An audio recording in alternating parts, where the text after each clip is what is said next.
Hi, welcome to our channel. I'm Andy Westlake, Technical Editor of Amateur Photographer. And I'm Nigel Atherton, the Editor of Amateur Photographer. And today we're looking at the new Nikon ZF. And as a Nikon user, this is a kind of camera that you just really are going to like. So tell us why you think this is exactly the right thing. Okay, well, I guess I started using Nikon in the early 80s, and cameras look like this. This is pretty much this is an FM2. It was the successor to the original FM and the FE, which is the sister camera, which had aperture priority automatic as well. And these cameras are really the quintessential 35mm SLRs. When you think of classic film photography and SLR photography, this is the camera you think about.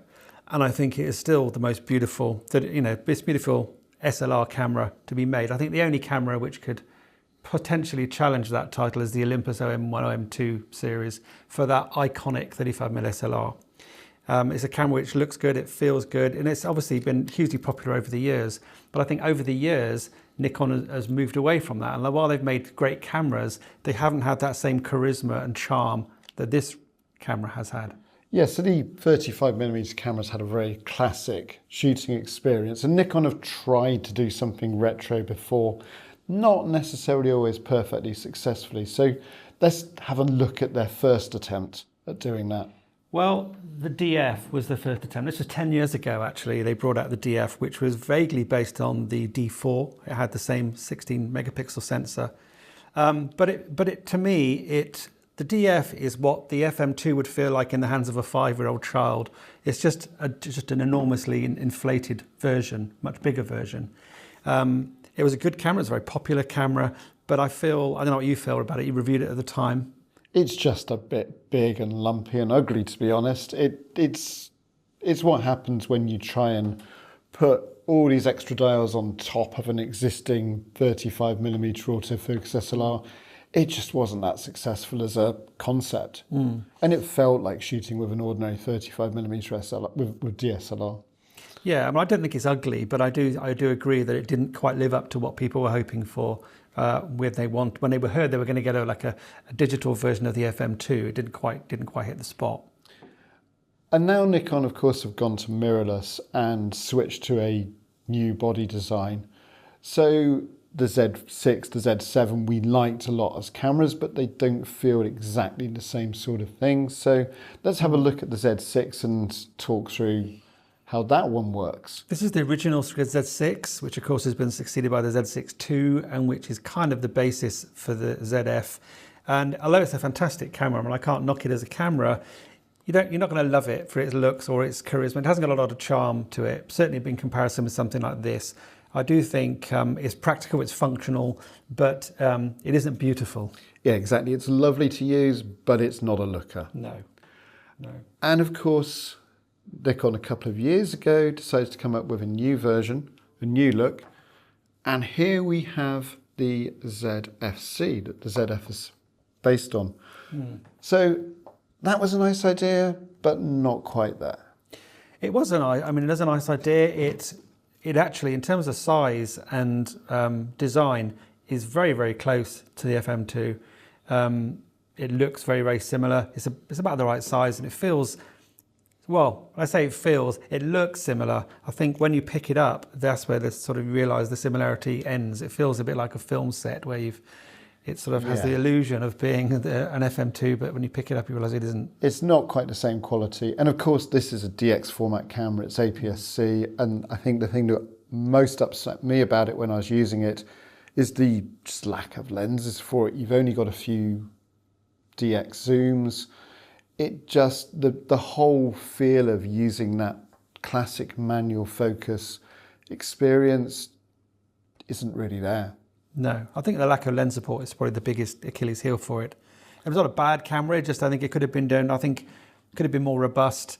And again, with more lenses, it would have been a lot better. Yeah, I think the key problem with that is that Fujifilm were already doing retro and had a complete lens range.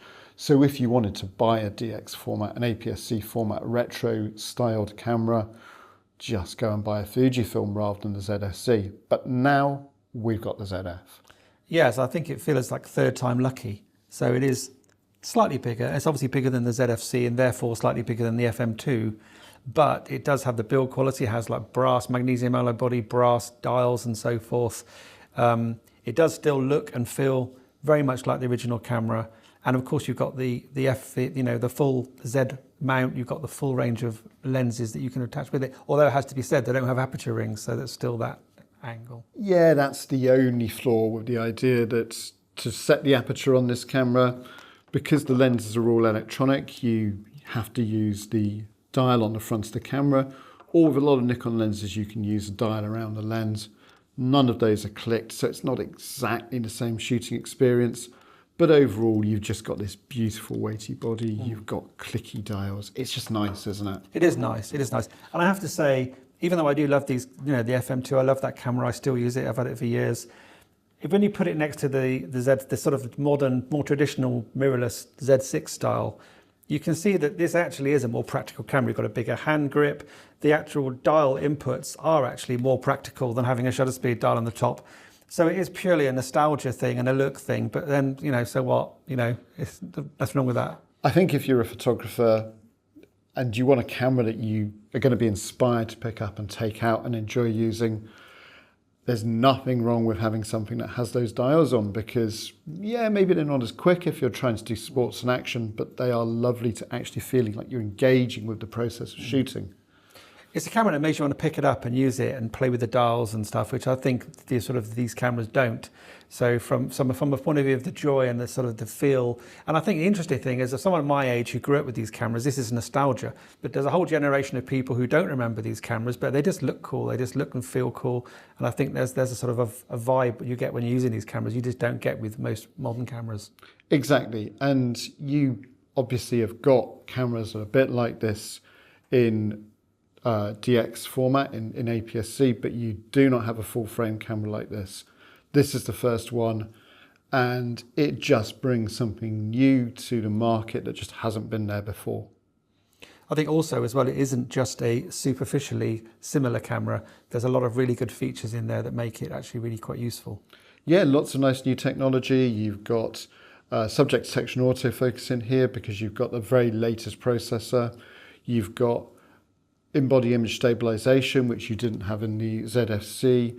It is a thoroughly modern camera, absolutely packed full of modern features, and yet it's got that charm, that charisma, that experience of just picking it up and thinking, oh, this is nice. The only thing I'd say is at the moment it's only available in black, and I guess I've always been a chrome camera user.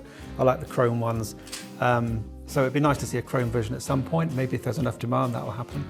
Yes, well, we're at Nikon headquarters right now, so maybe we'll just put in a request before we leave. We'll do that. So thanks very much for watching. Check back to our channel, Amateur Photographer TV, and don't forget to like, subscribe, and just tell us what you think about the new Nikon ZF in the comments. And we'll see you in the next video.